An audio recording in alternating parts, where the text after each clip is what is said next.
Hola Juan Pablo, ¿cómo estás? Profe Didier, muy bien, ¿y tú? Muy bien. Vamos a tratar en la clase de un autor muy importante. ¿Has escuchado hablar de la teoría pura del derecho? Profe Didier, justo acá estaba leyendo este libro y creo que lo menciona, se llama Hans Kelsen. De hecho, de eso vamos a hablar. Listo, Juan Pablo, pero antes de entrar a la teoría pura del derecho, que es lo que desarrolla el autor Hans Kelsen, quiero mostrarte estos datos biográficos importantes. Nombre completo: Hans Kelsen, nacimiento y muerte: nació en Praga en 1881 y murió en Berkeley, en Estados Unidos, en 1973. Es un jurista, filósofo del derecho y político austriaco. Formación: doctor en Derecho por la Universidad de Viena, influenciado por el pensamiento de Immanuel Kant. Obra principal: La teoría pura del derecho, como la estabas leyendo ahorita al principio de la clase, recopilada y ampliada entre 1934 y 1960. Objetivo central: crear una ciencia del derecho pura, autónoma, libre de influencias morales, políticas y religiosas. Profe Didier, o sea que según Kelsen el derecho no tiene nada que ver con la justicia, ¿o sí? Ok, mira, Kelsen dice que la justicia es importante para la vida del ser humano, pero no hace parte del estudio científico del derecho. Te pongo un ejemplo. Mientras que un jurista lo que hace es describir el derecho tal y como es, el jurista no puede opinar frente a un hecho. Ahora, te pongo otro ejemplo.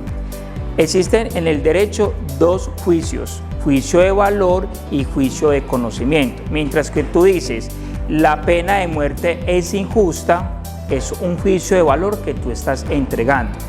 Pero si yo digo la pena de muerte es justa porque está contemplada en la constitución política de un país, es un juicio de conocimiento. Entonces tenemos que diferenciar entre juicio de valor y juicio de conocimiento. Profe Didier, ¿será que me podrías dar un ejemplo un poco más concreto? Ok, mira, si tú dices esta ley es injusta, estás dando tu concepto, tu opinión personal. Pero si decimos esta ley fue aprobada el año pasado por el Congreso, es un juicio de conocimiento. Lo que quiere decir es que Kelsen quiere separar y quiere dar a entender entonces que solo debe hacerse juicios de conocimiento. Profe Didier, entonces la ciencia del derecho para Kelsen es una ciencia que estudia las normas y no la justicia. Exacto, así es. Mira, eso fue lo que Kelsen llamó la teoría pura del derecho. Él lo que intentó fue mantener el equilibrio, mantener el estudio libre de ideologías, libres de juicios de valor.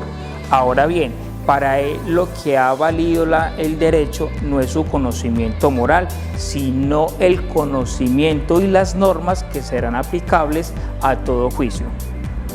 Ahora me queda más claro, o sea que Kelsen quería que los juristas fueran más como unos científicos y no tanto como filósofos morales. Exacto, en eso radica la teoría pura del derecho. Kelsen lo que buscó fue marcar el hito para que el derecho fuera estudiado como una ciencia normativa, para que fuera entonces estudiado de manera más rigurosa y no tener un concepto de juicios de valor.